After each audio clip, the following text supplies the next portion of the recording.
हिंदुस्तान का मुस्तकबिल तय किया और धकेल दिया हमें 190 साल की गुलामी की ओर, जिसने 23 जून 1757 की वो तारीख जिसने हिंदुस्तान का मुस्तकबिल तय किया और धकेल दिया हमें 190 साल की गुलामी की ओर।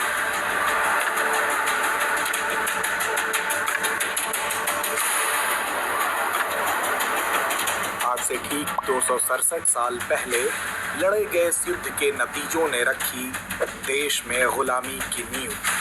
ये लड़ाई लड़ी गई थी नवाब सिराजुद्दौला और एक शातिर अंग्रेज सैनिक रॉबर्ट क्लाइव के बीच। इस युद्ध में दास्तां है साजिशों की, वफादारियों के बिकने की, जिसकी वजह से ईस्ट इंडिया कंपनी को मिली हिंदुस्तान की गद्दी।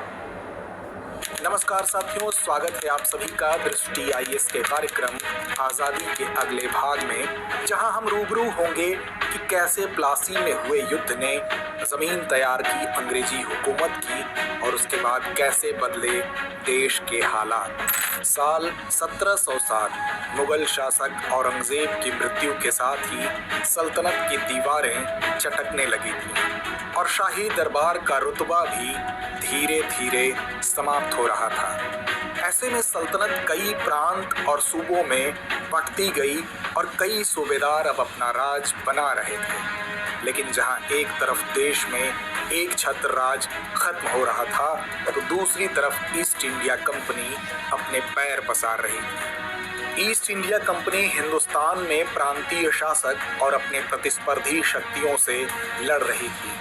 व्यापारिक वर्चस्व के लिए फ्रांसीसियों से लड़ते हुए इसने स्थानीय राजनीति में भी अपनी जगह बनानी शुरू कर दी, विशेष तौर पर देश के सबसे अमीर प्रांत बंगाल में।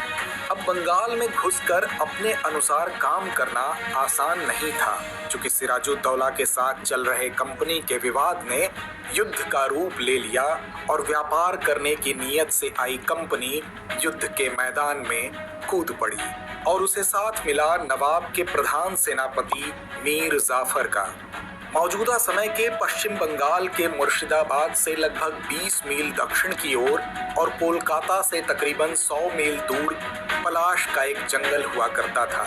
ये वही पलाश का फूल है जिससे होली के लिए रंग बनाए जाते हैं।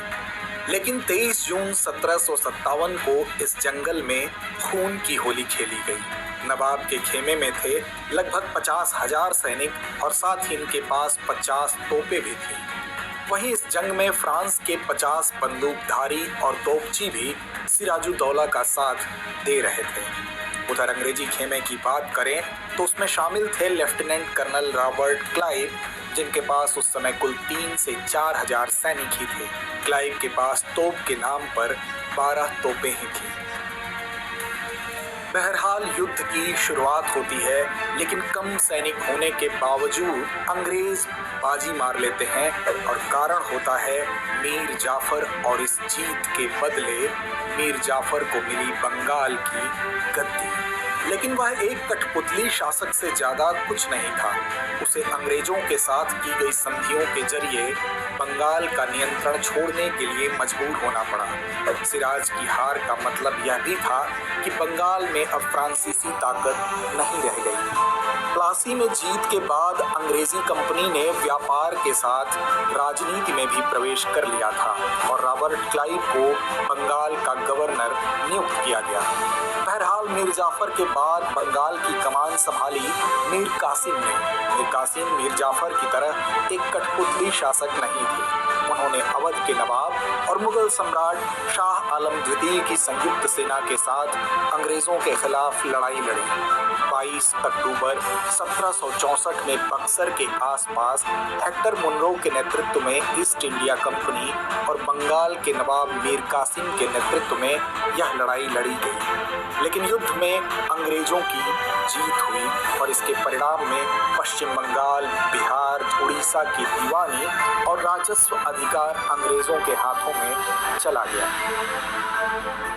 आसान भाषा में कहें तो इस कदम से क्षेत्र में ब्रिटिश सैन्य के वर्चस्व में बढ़ोतरी हुई और कंपनी को भारत में राजनीतिक हिस्सेदारी मिली। वहीं अब भारतीय कर राजस्व का उपयोग ब्रिटेन को निर्यात के लिए भारतीय सामान खरीदने के लिए किया जाने लगा।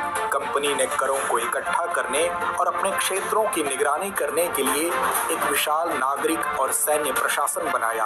अब यह केवल एक वाणिज्यिक संगठन नहीं रहा, बल्कि एक साम्राज्यवादी शक्ति बन गया था। ईस्ट इंडिया कंपनी के मंसूबों को भारतीय शासक भांप गए थे और उन्हें यह मालूम हो गया था कि अब अंग्रेज केवल व्यापार करने के लिए यहाँ नहीं है, उनके इरादे इससे कहीं आगे हैं। हालांकि इस दौर में भारत में कई सामाजिक बदलाव भी हुए और ब्रिटिश कंपनी के खिलाफ विरोध के स्वर भी उठे। भारतीय राजनीति में प्रवेश कर कैसे ईस्ट इंडिया कंपनी ने उत्तर भारत से दक्षिण भारत की ओर कूच किया और इस दौरान देश में क्या क्या बदलाव हुए, तो दोस्तों जल्द ही मिलते हैं इन सवालों के जवाब के साथ अगले भाग में। जय हिंद के साथ अगले भाग में। जय हिंद। डियर व्यूअर्स, अपने एग्जाम की तैयारी को और बेहतर करने के लिए हमारे चैनल को लाइक, शेयर और सब्सक्राइब करना न भूलें।